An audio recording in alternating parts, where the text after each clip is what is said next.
자신의 욕망을 뚜렷이하게 된 김 작가는 이제 더 이상 자신의 웹툰 작품에서 애매하고 모호한 느낌을 주고 혼란스러운 행동을 하는 캐릭터는 그리지 않게 될 거라고 자신감 있게 말했어요. 던전헌터 그 녀석들을 비롯한 그 이전 작품에서는 김 작가의 혼란스럽고 불안한 마음이 작품의 캐릭터와 스토리에도 그대로 반영이 되었거든요. 이제 자신의 마음을 읽게 된 김 작가가 만드는 웹툰 캐릭터와 스토리는 어떻게 될까요? 분명 김 작가는 뚜렷하게 자신의 마음을 표현할 수 있을 거예요. 그렇게 되면 웹툰의 캐릭터와 스토리도 현재 바뀌어진 김 작가의 얼굴만큼이나 생생하게 살아있을 것 같아요. 그 주인공이 자기의 행동이나 자기 살아가는 것이 당연히 자기가 믿는 바대로 살아가는 모습을 보이느냐, 아니면 자기가 하는 행동에 대해서 끊임없이 to be or not to be 이러면서 회의하고 또 번민하는 그런 모습을 보이느냐, 이거는 아니라는 거죠. 나쁜 놈들을 엉증하는 이 웹툰 만화 중에서 내가 가장 좋아했던 게 K청소부 같은 경우, 주인공은 어떤 일이 벌어지더라도 그 나쁜 놈을 엉증하는 데 있어서 조금도 주저함이 없어요. 물론 본인의 뭐 딸이나 어머니가 겪은 고통에 대해서 괴로워하는 모습은, 인간적인 고통은 엄청 나오지만은 그 엉징을 하는 데 있어서의 치밀함과 철저함은 이 악한 자를 벌한다는 데 대한 통쾌함뿐만 아니라 그거에 대한 당위성을 느끼게 만들거든요. 일반적인 정치인들이나 뭐 이 법 운운하는 인간들이 보면 되게 기분 나쁜 스토리긴 하겠지만, 대부분의 이 나라에서 살고 있는, 또 본인이 이 더러운 세상에서 세상이 좀 디비졌으면 좋겠다라고 생각하는 많은 젊은이들과 이 사람들은 그걸 보면서 현실에서는 이루지 못하는 카타르시스를 그 만화에서 느끼는 거잖아요. 맞아요. 뚜렷한 목적이 있는 주인공의 행동을 보면서. 그렇죠. 네. 본인의 욕망이 뚜렷할 때는 주인공의 행동이나 그 스토리가 뚜렷하게 나오지 왔다 갔다 하지 않는다는 거예요. 주인공 자기가 목적을 설정해놓고 그거 가지고 막 헤맨다라든지 뭐 후회한다라든지 막 그런 식으로 흔들린다라든지 애매하게 구는 것보다도 뚜렷하게 해나간다라는 게 그렇죠. 카타르시스를 많이 준다는 그렇죠. 왜냐하면 대부분의 그 만화를 보는 사람은 현실에서 그런 비슷한 울분을 느끼고 분노를 가지더라도 진짜 그 만화 주인공처럼 강한 힘을 가지고 go straight 하는 그런 삶을 못 살거든요. 이 쭉 가고 싶은데 부르면 돌아서 가기도 하고 옆으로도 빠지기도 하고 외면하기도 하고 회피하기도 하고 그거는 현실에 사는 우리들의 모습이고, 만화에 나오는 주인공은 안 그랬으면 좋겠거든. 드라마의 주인공은 현실의 모습보다는 내가 꿈꾸고 상상하는 뭔가가 이루어졌으면 하는 그거를 만화를 통해서 드라마를 소비하면서 우리는 느끼는 거거든. 드라마는 다큐가 아니다. 그 말, 만화도 다큐가 아니다. 그거를 작가가 더 생생하게 보여줄 때, 근데 그거는 작가가 스토리를 이 생생하게 그려내는 부분에 있는데, 그거는 작가 스스로가 자기의 욕망에 얼마나 이 충실할 수 있고 또 그 욕망을 뚜렷이 인식하면서 표현할 수 있느냐, 그것이 바로 캐릭터, 주인공으로서 그대로 반영돼서 나타난다. 이 이야기를 본인이 깨우친 것 같으면서도 아직은 완전히 캐치는 안 한 것 같은 느낌이 든다는 내 느낌을 이야기하면 본인은 또 박사님이 나를 또 질책하시구나 이런 생각이 들까요? 아니에요. 아, 그건 아니에요. 지금에 이르러서야 황 박사님은 김 작가가 그토록 바라며 거의 노래를 부르던 스토리를 잘 쓰는 비법을 알려주세요에 답을 주시네요. 왜 지난 상담이 아니고 이제서야 속 시원히 그 답을 주시냐고요? 자, 황 박사님이 방금 말씀하신 스토리를 잘 쓰는 비법이 뭐였죠? 작가가 스토리를 이 생생하게 그려내는 부분에 있는데, 그거는 작가 스스로가 자기의 욕망에 얼마나 이 충실할 수 있고 또 그 욕망을 뚜렷이 인식하면서 표현할 수 있느냐. 그것이 바로 캐릭터, 주인공으로서 그대로 반영돼서 나타난다. 스토리를 잘 쓰는 작가의 비법이란 바로 작가가 자신의 욕망을 뚜렷이 인식할 수 있을 때, 자신의 마음을 명료하게 읽을 수 있을 때, 작가의 마음은 그가 써내려가는 작품의 캐릭터에 그대로 반영이 되어 표현될 수 있는 것입니다. 그러니 아직 자신의 마음을 읽지도 못하고 진짜 욕망을 부정하면서 끝없이 포장하려고 했던 지난날의 김 작가에게는 이 비법을 알려주는 것이 무의미한 것이었죠.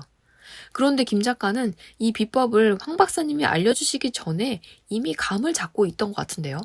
바로 자신의 문제를 스스로 파악하고 인정하고 난 뒤에, 즉 자신의 마음과 욕망을 확인하게 된 바로 그 순간부터요. 참 재밌지 않나요? 자기 삶의 진짜 문제를 파악해야 그에 맞는 답을 찾을 수 있다는 말, 조금 이해가 되시나요? 제 마음이 뚜렷하게 목적을 이루는 만큼 주인공도 더 뚜렷한 마음을 가진 주인공으로 표현이 될 수 있다는 거죠. 맞아요. 오, 김 작가. 확실히 이럴 땐 김 작가의 그 스마트함, 청밍, 이게 나타나는 것 같아요. 아주 훌륭해요. 자, 계속 읽어봐 주세요. 내가 원하는 대로 이루어지지 않아 답답하고 괴로울 때 어떻게 할 수 있을까요? 우후죽순 상담센터와 정신과가 생겨났지만 막상 어떤 서비스를 받아야 할지, 내 문제를 믿고 맡길 전문가는 누구인지 혼란스럽기만 하다고요?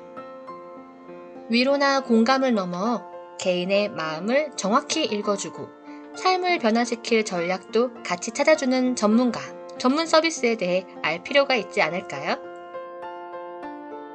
이런 상황이라면 차라리 내가 직접 나의 마음을 알아보면서 나의 삶의 문제나 마음의 아픔을 해결할 수 있는 길을 찾고 싶진 않을까요?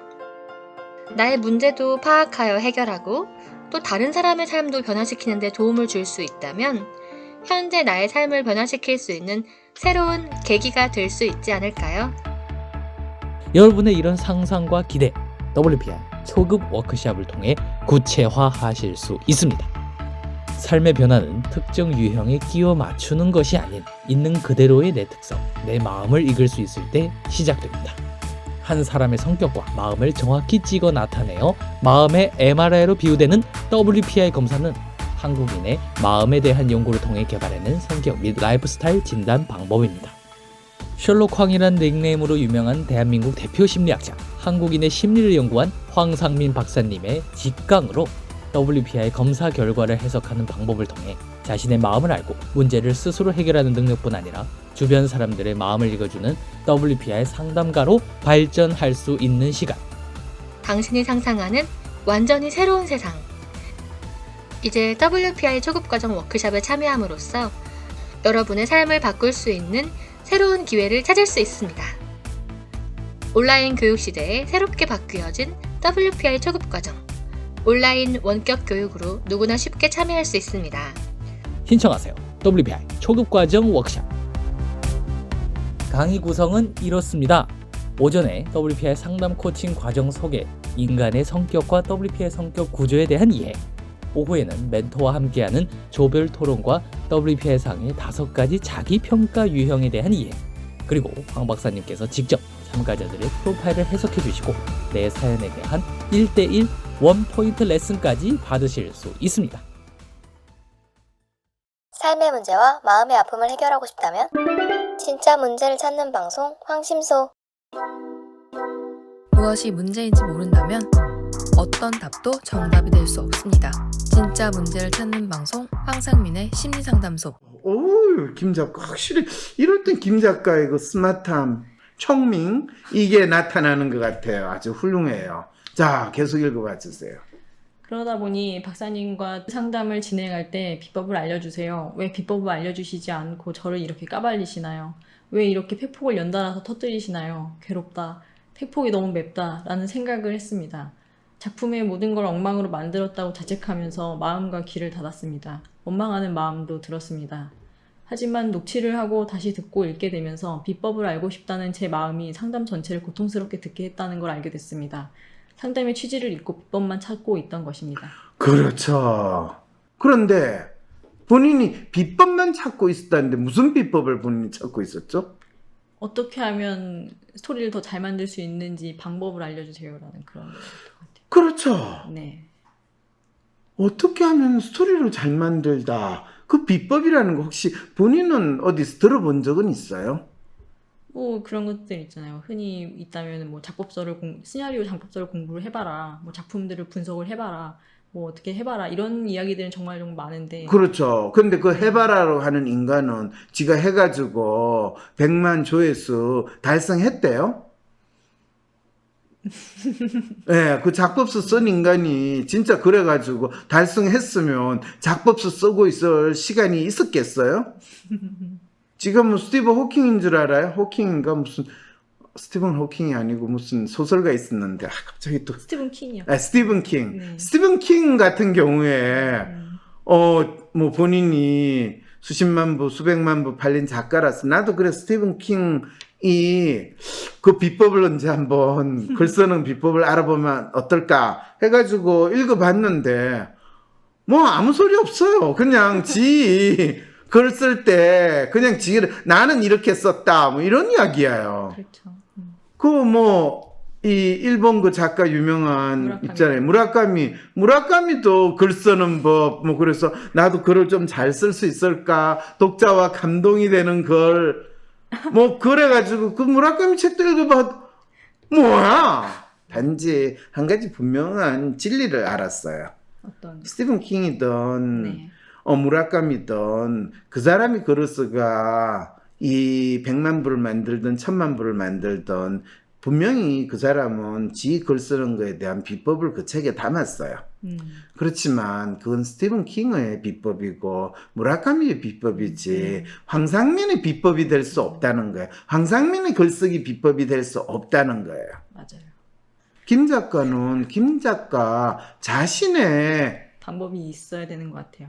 방법이 네. 있으면 좋겠지만 지금은 아직 자기 방법을 이야기하기 힘드니까 맞아요. 그 방법이 뚜렷이 보여질 수 있도록 이 스토리를 만들고 만화를 그리면 되는 거거든. 그래서 본인이 쓴 게 10만에 100만에 조회수가 나오게 되면 본인은 자연스럽게 본인의 비법, 방법을 가지게 된 거죠. 박사님, 김 작가가 자신만의 스타일, 자신만의 방법대로 자기 마음을 표현한 작품을 만들었고 그게 대박이 터지면 바로 그게 김 작가의 비법이 된다는 말씀은 알겠어요. 언어의 온도라는 한때 국내 출판 시장을 휩쓸었던 이기주 작가의 에세이집을 아시나요? 이 에세이집은 2017년부터 총 180만 부가 팔렸대요. 이 에세이집이 초대박을 친 이후로 이런 류의 서술 방식과 주제, 심지어 보라색 바탕에 은은한 분위기의 서체가 얹어진 표지 디자인까지 비슷한 에세이집들이 우후죽순처럼 등장했어요. 그런데 그들 중에 언어의 온도 비법을 따라해서 대박쳤다는 작품? 저는 들어본 적 없거든요. 그런데 비법을 따른 작품들은 왜 대박을 칠 수 없었을까요? 김 작가가 자신의 비법을 알게 되면 그것은 오직 김 작가에게만 통하는 비법인가요? 그러면 또 다른 자기 분야에서 대박을 원하는 사람들은 자기만의 비법을 찾아야만 한다는 것인가요? 왜 그래야 하나요? 비법을 알게 됐으면 다 같이 나누면 좋잖아요.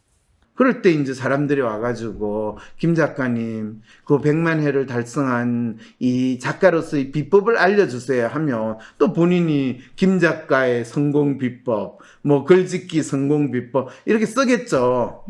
그리고 또 이제 뭔가 그 비법을 내가 알기만 하면 김 작가의 비법이 내게 될 거다라고 믿는 그 평범한 많은 작가 지망생들이 또 열심히 사가지고 보게 되면 본인은 더 유명해지고 더 또 돈도 많이 벌게 되네요.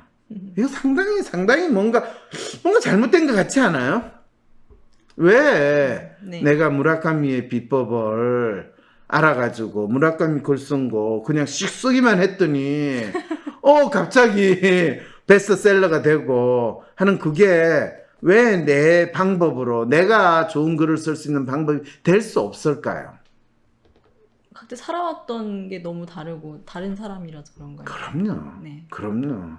글이 그 사람의 마음을 표현한다고 한다면 다른 사람이기 때문에. 그래서 진정으로 자기 마음이 표현된 그 글이 사람들한테 공감과 공유가 되고 감동을 주려면 나라는 사람에 대해서 가장 생생하게 잘 표현하면서 또 이 자기 마음이 있는지 없는지 모르는 사람들, 그 수많은 자기 마음이 있는지 없는지 모르고 살아가는 사람이 그 작가의 글을 통해서 자기 마음의 흔적을 발견하는 뿌듯함, 그 감동을 누릴 때 그 사람의 글이 수백만, 수천만의 독자를 가지게 되는 거거든요. 제가 제 마음을 이렇게 잘 드러내서 표현을 했던 한 작품이면은 그거를 보는 사람들도 그걸 통해서 아, 나도 이런 마음이 든 적이 있어. 이런 마음으로 이제 감명을 받아서 작품을 좋아하거나 이런 일이 벌어진 거예요. 그렇죠, 그렇죠. 그래서 우리 사회에서 젊은이들이 우울하고 힘들다, 살아간다. 그런데 어떻게 이거를 견뎌야 될지 모르겠다 할 때, 한때 엄청나게 인기 있었던 죽고 책 싶지. 있잖아. 예, 떡볶이 그걸. 예. 네. 죽고 싶은데 떡볶이는 먹고 싶어. 다 그런 마음으로 사는 친구들이 열심히, 얘는 어떤 마음으로 살았나 했더니, 정신과에 가가지고 약 받아 먹고 또 그 정신과에 가서 자기가 한 이야기를 다 이 책으로 적었더니 정신과에 가서 약 받아 먹는 것도 두렵고 내 마음을 표현하는 것도 두려운 사람들은 그 책을 보면서 이게 바로 내 마음이야. 이런 감동을 하면서 그게 베스트셀러가 되는 희한한 일이 벌어지는 거예요. 그래서 김 작가도 사실은 100만 조회수 그 작품을 만들어내는 거는 나는 걱정을 안 하는데 네. 본인이 어떤 비법을 발견해가지고 그 조회수를 만들어내면 네. 그 다음에는 그것이 2번, 3번 반복돼서 일어날 수 있는 본인의 진짜 작품 활동이 될 수가 없거든요. 그냥 한번 반짝해가지고 성공했는데 왜 성공했는지 본인도 모르는 마치 로또 복권 당첨된 그런 상황이 되기가 십상이거든요. 우리나라에서 반짝해가지고 엄청난 인기를 끌다가 조용히 사라진 작가들 많잖아요. 엄청 많죠. 만화에도 많잖아요. 네. 네. 상담에서 저의 문제와 욕망을 정리하고 던져놓은 또 그 녀석들이 조회수 100만을 찍지 못한 건 왜 그런 걸까를 알기 위해 작품을 만든 제 마음을 읽으며 문제와 원인을 파악하고 어떻게 개선해 나가면 좋을지 상담하는 시간을 가졌습니다. 비법을 얻는 시간이 아니라 100만 조회수를 찍지 못한 원인을 파악하는 시간이라고 생각하고 상담을 다시 들으니 전혀 다르게 들렸습니다. 왜 이런 식으로 만들었느냐고 자책할 것이 아니라 이번에 이렇게 고민 없이 즐겁게 만든 거라면 다음번에는 고민해보고 더 개선해서 만들면 되는 거잖아 라는 생각이 들었습니다. 왜 이전에 본인이 네. 상담을 처음에 할 때는 네. 내가 질문하고 하는 이야기가 네. 너 왜 이걸 이런 식으로 만들었냐 네. 라는 자책하는 지적질하는 것처럼 들렸는데 네. 다시 들어보고 또 곰곰이 생각을 해보니까 그건 자책하는 것이 아니라 사실 내가 내 딴에는 참 고민 없이 즐겁게 만든 작품이라면 네.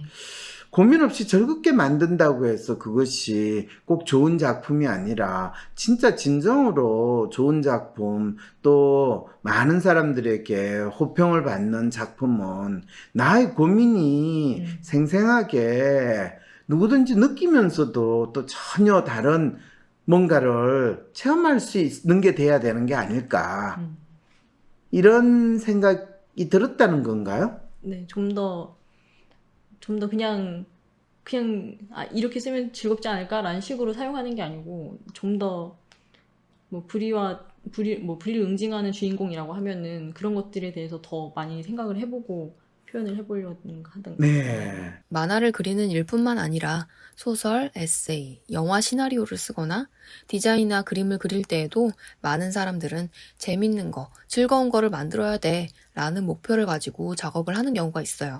그러나 이렇게 하면 사람들이 좋아하고 재밌어 할 거야. 재밌게만 만들면 대박 작품이 될 거야.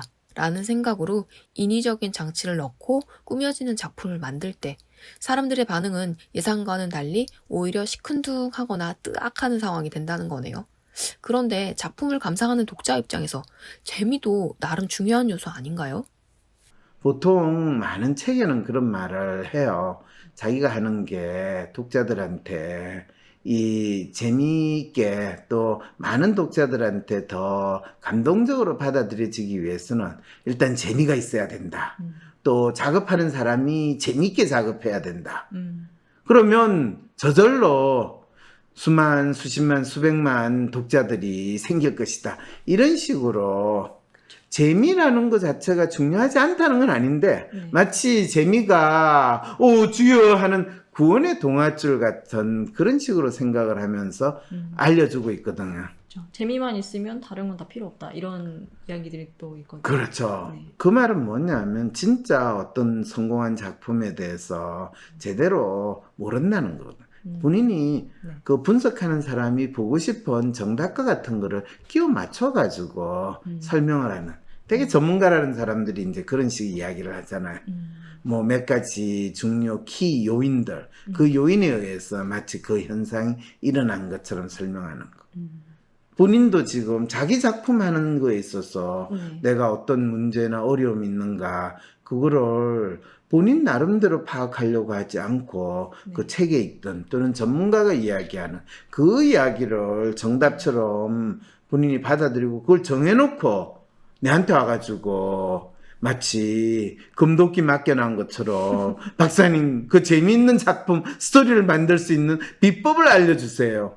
당신은 심리 상담하는 사람이니까 그런 거 알려줄 수 있잖아요. 사람의 마음을 찾기만 하면 재밌는 거 맞죠? 이런 마음으로 계속 질문을 한 거죠, 그 전에한테. 그런 것 같아요.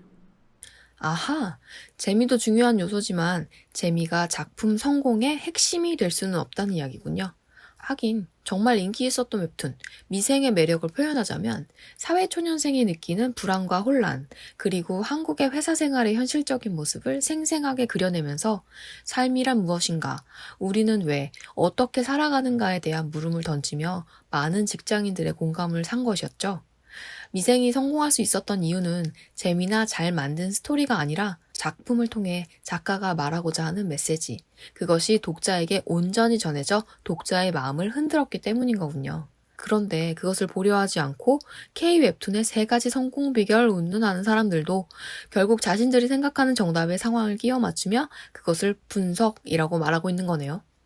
김 작가도 자신의 진짜 문제를 찾으려 하기보다는 자신이 믿고 싶어하는 정답에 황 박사님과의 상담을 끼워 맞추고 있었고요. 네. 그런데 내가 계속 네가 진짜 원하는 게 뭐냐라고 하니까 참 본인도 이 사람 눈치가 이렇게 없냐, 하면 하고 받아들여야지. 내가 재미있는 작품을 쓰겠다고 그러면 100만 구독자 당연한 거지. 굳이 재미를 이야기 안 하고 정답을 빼고 100만 구독자를 이야기하면 내가 너무 없어 보이잖아. 이게 본인 마음이었죠, 그죠? 네. 그 마음을 인정하고 지금 여기서 고백하는 거는 쉽지 않았을 텐데. 근데 이걸 인정하지 않으면은 여전히 반복될 거다라는 그런 마음은 싫어가지고요. 이제는 뚜렷이 해야 된다라고 생각을 해요. 뭐가 반복이 돼요? 이렇게 애매한 마음으로 저를 계속 포장을 하면서 이제 그런 이전처럼 삽질을 하고 이런 것들이 계속 반복될 거라. 반복될 거다. 네, 그런 애매한 마음으로는 싫다라는 그런. 그렇죠. 오, 멋있어요. 김 작가의 삶에 대한 절실함이 스스로가 만든 함정에서 탈출할 수 있게 하는 힘이 되었네요. 함정에서 탈출한 김 작가에게는 이제 목표를 향해 달려가는 일만 남았어요. 대한민국 대표 심리상담가 황상민. 누구나 쉽게 자신의 마음 정신 건강을 확인할 수 있도록 직접 대면하지 않아도 언제 어디서든 인생 상담을 받을 수 있게 온라인 상담을 진행하고, 단순히 들어주는 상담에서 그치는 것이 아니라 고민의 근본적인 원인을 파악하여 내담자가 원하는 삶을 향해 나아갈 수 있도록 내면의 힘을 키울 수 있는 해결책을 제시합니다. 마음 정신 건강 주치의 황상민 박사님께 온 오프라인 심리 상담을 받아보세요. 한 사람에게 딱 맞는 고민 해결책과 건강한 마음과 정신을 회복하는 심리 처방전을 제공합니다. 영어로도 상담이 가능하니 언어의 장벽을 넘어 누구나 상담소의 문을 두드려 보세요. 상담 신청 문의는 위즈덤 센터